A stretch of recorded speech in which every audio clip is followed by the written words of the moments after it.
Hey guys, number one Marmaduke fan here. Let us dream the path to a better future by Pope Franky. Pope Franky.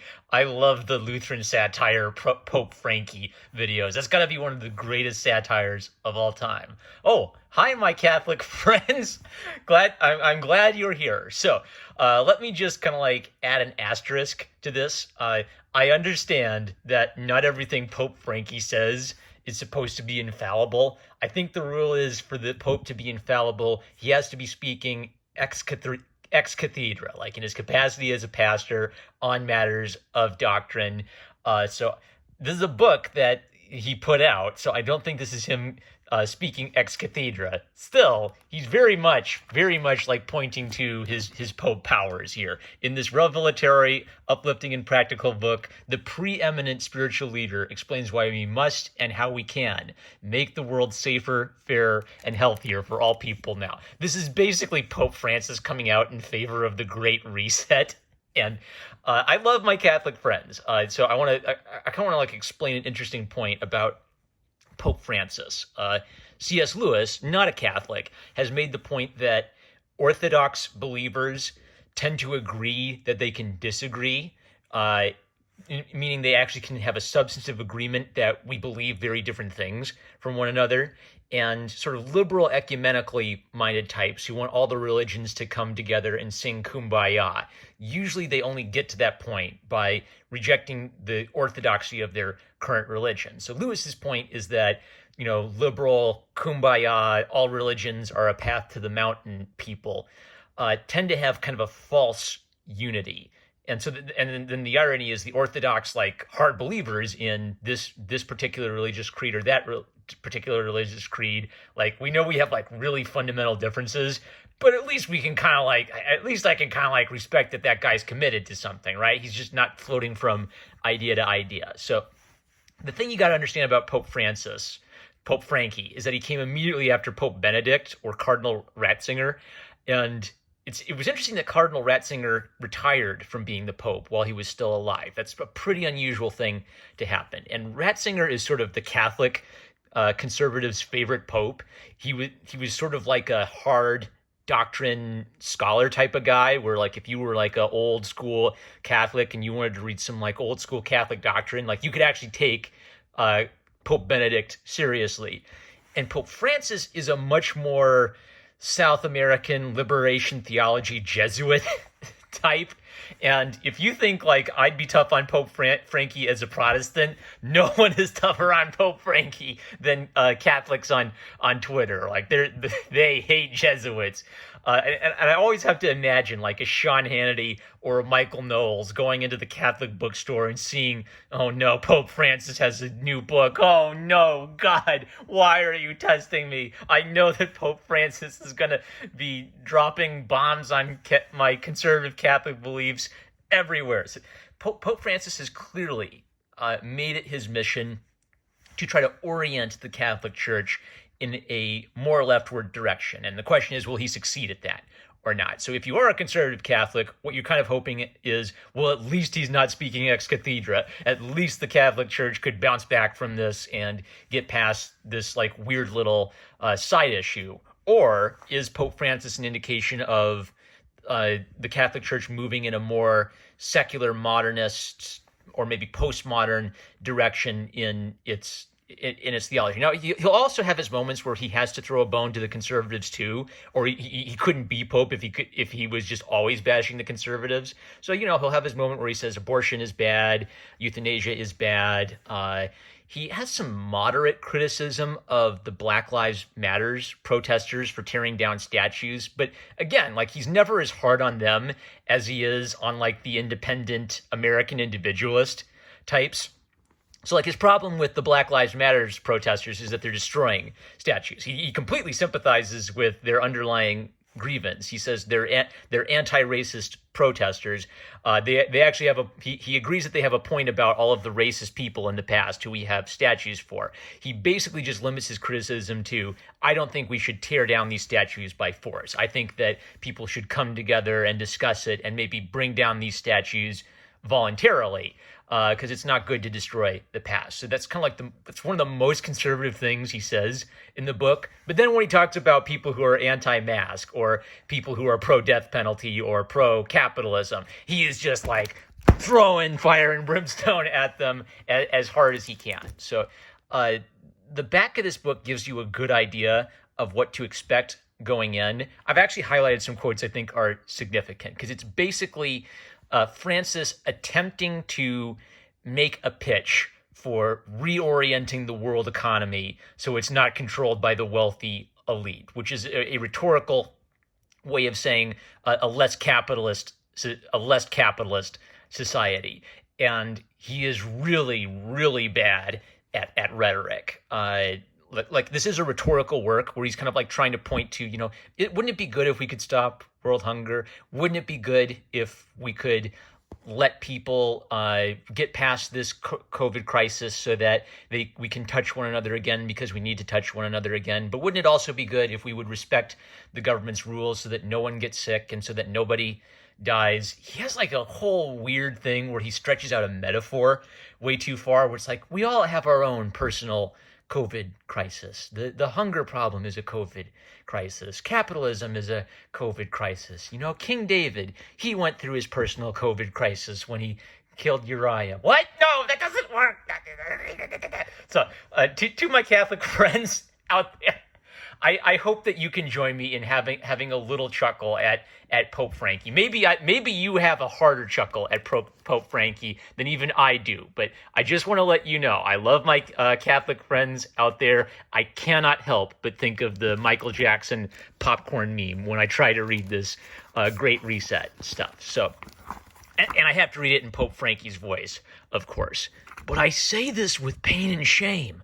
Let's also think of the usurers, the payday lenders who have appeared at the doors of desperate people. They stretch out their hands, man.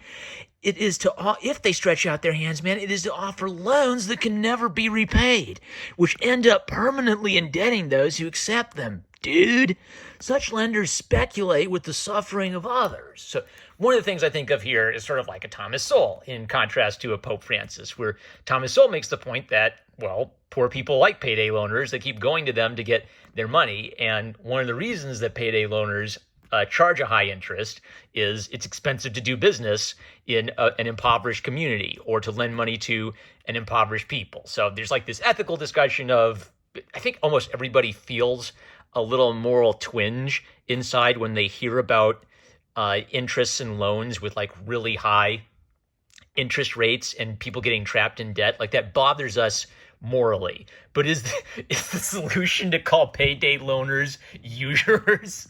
Whoa! I'm thinking of some medieval popes who would have maybe like a spicier take on usurers than that. And nudge, nudge, wink, wink. But anyway, in moments of crisis, you get both good and bad. People reveal themselves as they are. Some spend themselves in the service of those in need, and some get rich off other people's need. Some move out to meet others in new and creative ways without leaving their houses, while some retreat behind defensive armor. The state of our hearts is exposed, man. It's not just particular individuals who are tested, but entire peoples. Think of governments having to choose in the pandemic. What matters more, man? Take care of people or to keep the financial system going? Do we look after people or sacrifice them for the sake of the stock market? You can almost see that he's thinking about Donald Trump here. I think that Donald Trump actually made fun of Pope Francis, right? So in reference to the COVID crisis, do you lock up and try to stop the COVID crisis, or do you keep things open and just try to endure the hits? So like, Sweden might be in view here because Sweden basically made the decision that, look, we don't think we can shut down our economy. We're gonna take this hit and hope we get through it. Okay. And so for Pope Francis, speaking as the preeminent spiritual leader, that's bad. It's prioritizing the economy over personal lives if you decide to do things that way. And of course, what's not stated here is if you do not force people from going to work, if you do not force people from going out and having fun, then you are prioritizing the economy over individual lives. That's the sneaky little thing that doesn't come up in a rhetorical presentation. In some cases, governments have tried to protect the economy first, maybe because they didn't understand the magnitude of the illness or because they lacked the resources. Those governments have mortgaged their people. In making those choices, their priorities are tested and their values exposed. So, kind of like the overarching take I got away from this is to write rhetoric, you have to pretend that trade-offs don't exist. And what's interesting is Pope Francis actually kind of like deliberately attacks this mindset. He spends a lot of time attacking the mindset of people who say, life is tough, man. And he'll say, no, it's not that life is tough. We just need to come together and find solutions for these things. But life is tough. So life is tough, Pope Franky. And the thing is, there's a trade-off. If you shut everything down, you'll save some lives, but we will probably pay for those lives in some other way. If you ban cars, you will save lives from dying in car accidents. But the trade-off is people may die from other causes. If they cannot travel to work in a car, people may just experience a lot of misery. Like, is it worth it to make 1 million people miserable to the point of suicide to save the life of one person in a car accident if we ban car driving? I don't know. To have a conversation like that, the existence of trade-offs has to exist in your mind. And if the existence of trade-offs doesn't exist, then there must be a perfect solution, a solution where nobody ever dies in a car accident and everybody has a job and everybody has economic fulfillment and the planet is taken care of and global warming is stopped. If the solution to global warming is people don't have a job and people are in poverty, you have to acknowledge that trade-off, and you can't pretend that trade-off won't happen if you fix the global warming problem. God asks us to dare to create something new. We cannot return to the false securities of the political and economic systems we had before the crisis. So Western capitalism, right? In the context of our current time, we can clearly understand he's talking about Western capitalistic systems. We need economies that give to all access to the fruits of creation, to the basic needs of life, to land, lodging, and labor. We need a politics that can integrate and dialogue with the poor, the excluded, and the vulnerable, that gives people a way in the decisions, that gives people a say in the decisions that impact their lives, dude. We need to slow down, take stock, and design better ways of living together on this earth. Now more than ever, what is revealed is the fallacy of making individualism the organizing principle of society. What will be our new principle? And as he goes on, it's fraternity. So in the French Revolution, the slogan was liberté, égalité, fraternité. And he proposes that fraternity is the missing value we need so that we can correctly balance equality and liberty. The brotherhood must come together, mankind must come together in brotherhood to solve these problems so that we can balance individualism better. Now, again, this is good rhetoric. This is a little better rhetoric. One thing this is speaking to is the feeling that we are too atomized as individuals. Like the individual goes into work in a cubicle, he works 8 to 12 hours a day, he comes home, he falls asleep. That's his life. He's a wage cuck. Life offers him nothing deeper or more meaningful than that. And lots of people have talked about this problem. Like C.S. Lewis saw this problem. Guys like Jordan Peterson see this problem of just people who are completely dreary, live mundane, menial lives and become more and more and more resentful of the system. And that does seem to be a problem that we have in the capitalist system. Where I think that this is getting concerning is what's the difference between atomistic individualism and just individualism? Because if we can all say, there's more to life than just going to work and being trapped in your own little life with no friends or no family or no connections, I think we also feel the fear of someone who says, we have too much individualism, man. We need more collectivism, basically using that as an excuse to cram down their ideas on you. So let's talk about this, because I think this is like a weird topic that doesn't really fit into the left-right paradigm. Stone Toss comics. So Stone Toss is like this, I'd say kind of like fringe right comic writer. And what's weird about him is a lot of the time he'll make a comic and the communists on Twitter will like this fringe right guy's comics because it's sort of like he's speaking to them in their language. They think that the billionaire bankers are taking over the world. He thinks the billionaire bankers are taking over the world. And he does a nudge, nudge, wink, wink about what kind of people those bankers are, right? And that's the point of his comic is he's alluding to kind of like a populist, maybe like race identity politics idea in the right.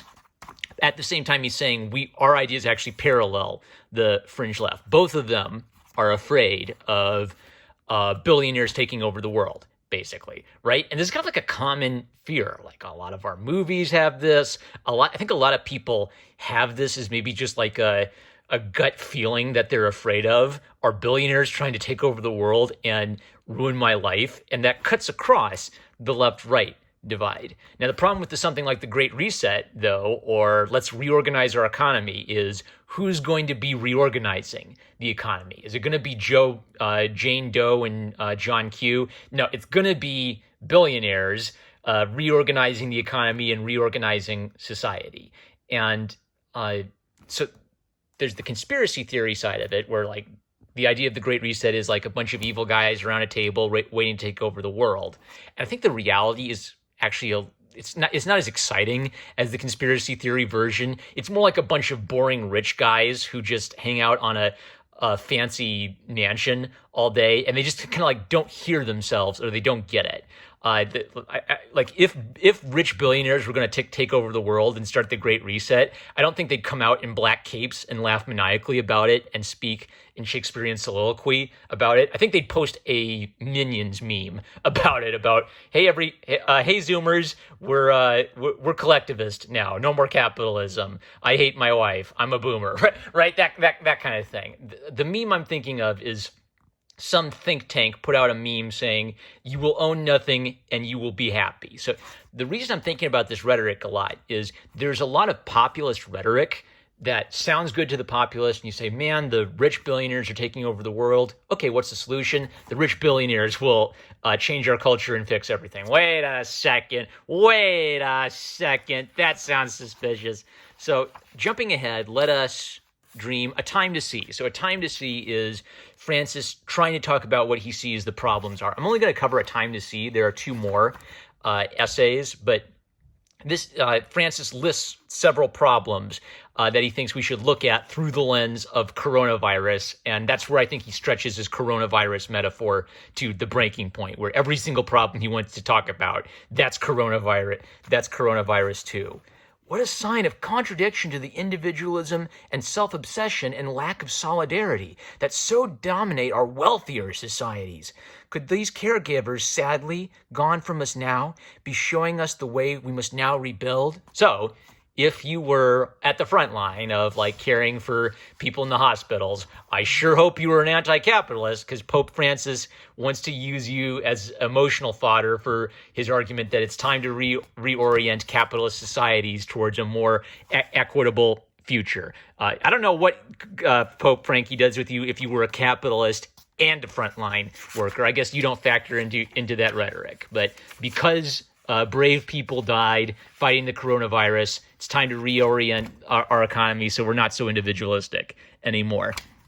I believe that what has persuaded us is the myth of self-sufficiency, that whispering in our ears that the earth exists to be plundered, that others exist to meet our needs, that what we have earned or what we lack is what we deserve, that my reward is riches, even if that means the fate of others will be poverty. Okay, this is where he's getting into mentality or outlook. So, again, like I was aware of this before it was introduced to Jordan Peterson, but Jordan Peterson kind of popularized this idea.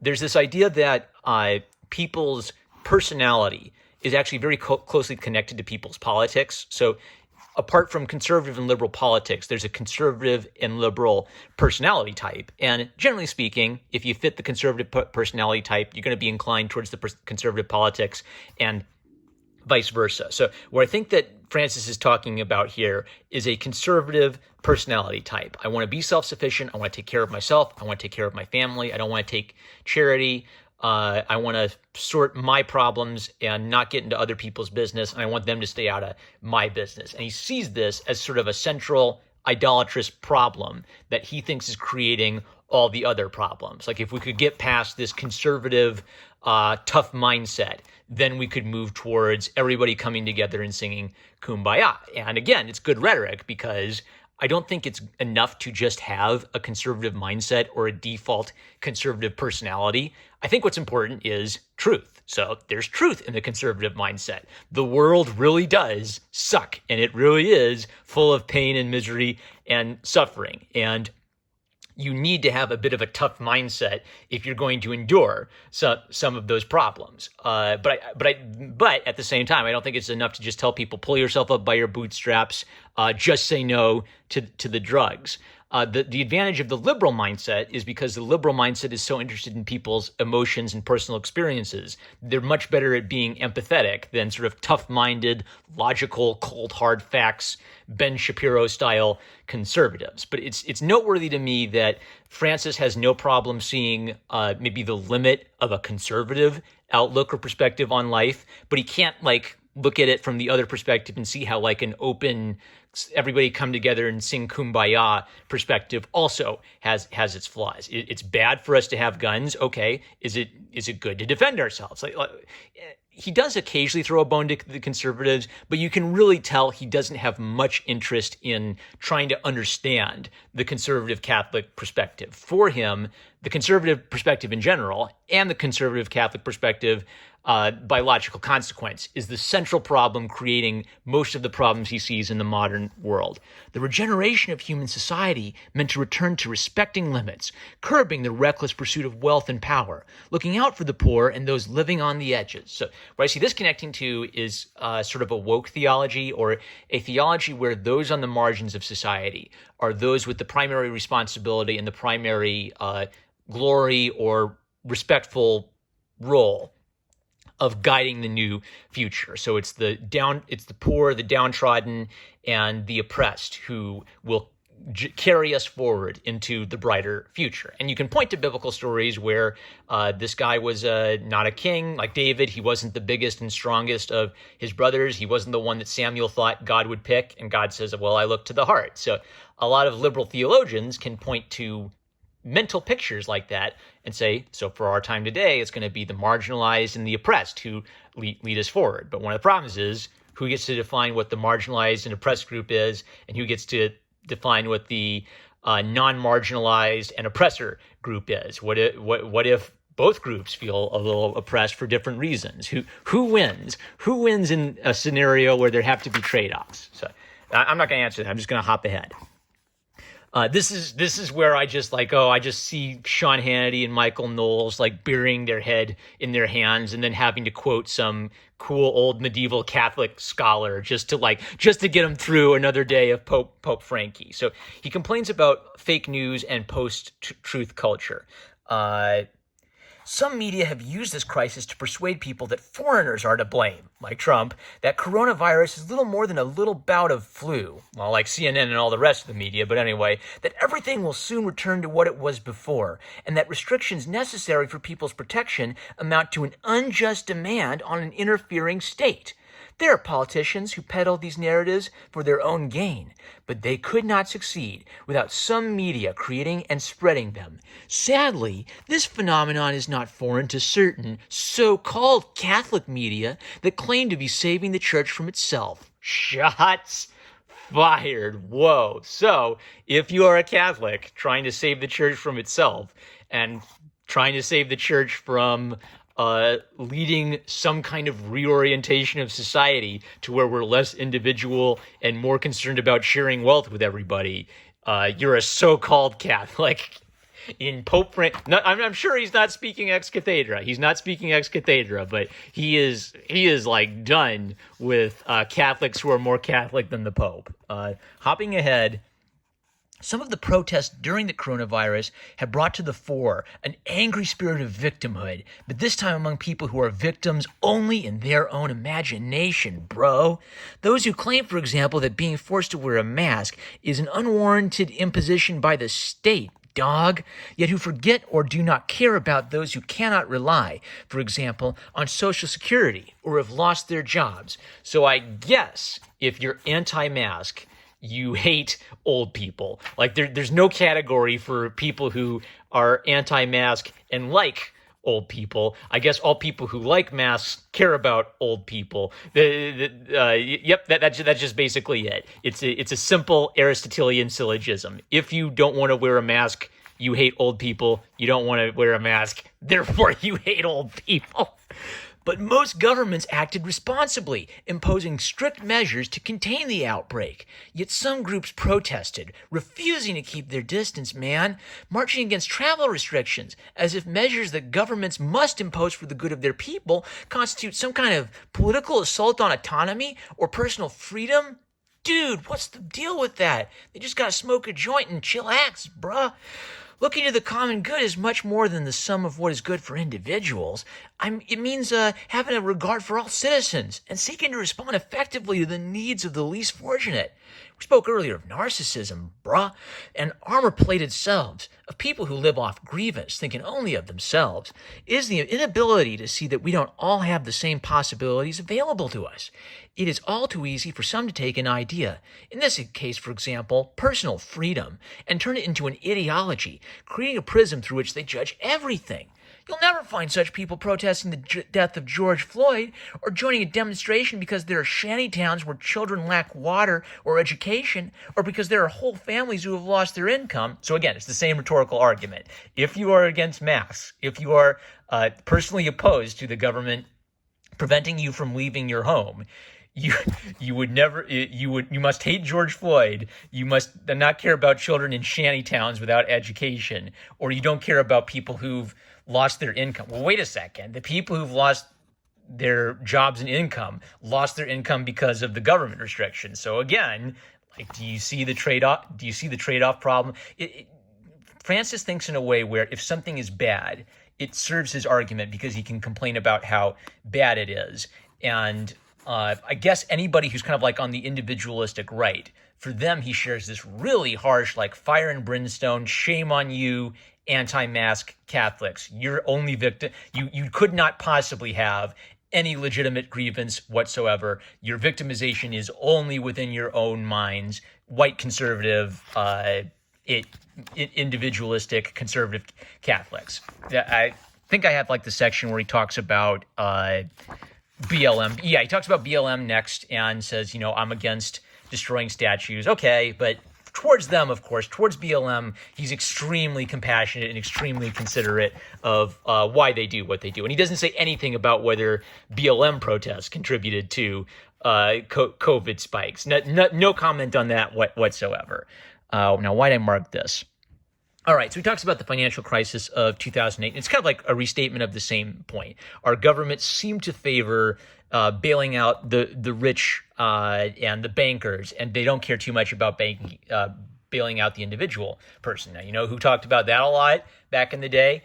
Occupy Wall Street and the Tea Party. And what happened? Occupy Wall Street and the Tea Party had a similar grievance. We don't like these bailouts for billionaires. We don't like these bailouts for companies that were basically like funding themselves off the taxpayer dime. But they also had a left-right paradigm where Occupy Wall Street started like building a shanty town and shitting in the streets, and girls were getting raped in the Occupy Wall Street shanty towns, right? So it was kind of like anarchistic, but the left-wing media basically carried water for Occupy Wall Street. And then the Tea Party comes out, and the Tea Party was protesting Bush at first, and the Tea Party tries to have like little, patriot gatherings where they're waving American flags. They try to clean up after themselves, and it was the inverse. So Fox News was very pro-Tea Party, and every other news station decided that the Tea Party was basically tea baggers, and we didn't get to talk to each other. Maybe we could have had a conversation about, is it a good idea for the taxpayer to be bailing out these mega corporations? If these mega corporations want to risk money, shouldn't they also risk going out of business if they lose money? But we missed the chance because the left-right paradigm kind of blew up the chance for us to have a conversation like that. And if we go ahead now into a world recession, we will adapt the economy to the needs of the people and creation, or will we continue to sacrifice those to keep the status quo? In Pope Franky's mind, a capitalist system where they're bailing out the big banks, which I oppose, inevitably leads to the rich getting richer and the poor getting poorer. And the only solution is some kind of reorganization, top-down reorganization of society, where everybody will be equal, everybody will have access to these materials. And the problem with that is it's the billionaires who will lead the reorientation of society. So it's not consistent to say billionaires bad, therefore give billionaires power over our lives. It's a big problem. It's a problem the left and the right are worried about, but it's a problem without any good solution at the moment. Where basically both of us, both left and right, I think would equally dislike having billionaires reorganize the economy for us to fix the problem of billionaires. This is kind of like the conclusion of his thought and the summation of the point of A Time to See, where basically too much individualism is the problem. We need to keep a little individualism, but we need to balance that individualism with this more collective idea of fraternity. The hyperinflation of the individual goes along with the weakness of the state. Once people lose this sense of the common good, history shows what we are left with: anarchy or authoritarianism, or both together. A violent, unstable society. Good rhetoric, speaking to a general problem people can agree on. We are there already. Just consider the number of people who die each year from gun violence in the Americas. Since the outbreak of the crisis in the United States, sales of guns have broken all records. Amen. A well-armed society is a polite society. Without the we of a people, of a family or institutions of a society that transcend the I of individual interests, life quickly fractures and becomes violent, a battle for supremacy between factions and interests. And if the state is no longer capable of managing violence for the sake of social peace, it can end up fomenting violence to defend its interests. We're not there yet. This crisis has called forth the sense that we need each other, that the people still exists. Now is the time for a new Nehemiah project, a new humanism that can harness this eruption of fraternity to put an end to the globalization of indifference and the hyperinflation of the individual. We need to feel again that we need each other, that we have a responsibility for others, including for those not yet born and for those not yet deemed to be citizens. We can reorganize the way we live together in order to better choose what matters. We can work together to achieve it. We can learn what takes us forward and what sets us back. We can choose, bro.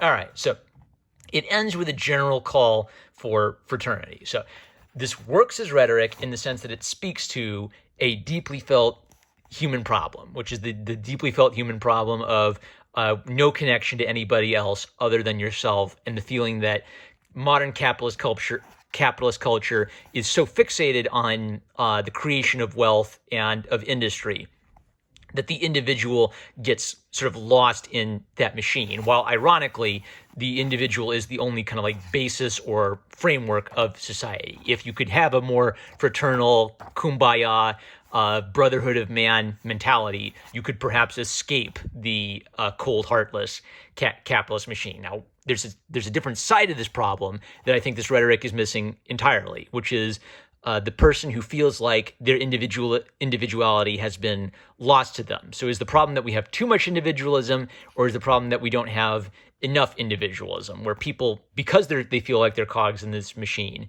they don't feel like they have any agency or ability to act or have control over their life or make decisions that impact their lives or other people's lives positively. So like my antidote to bad individualism is good individualism. If the problem of atomistic individualism is you're all self-focused and inwardly all your thoughts are pointed inward, the solution to that would be a healthy individualism, where it's like my individual actions can be for the good of others, for the good of my family. So for fathers, I want to be a good father. I want to take care of my wife and not beat my wife. And I want to listen to my wife and not yell at my wife.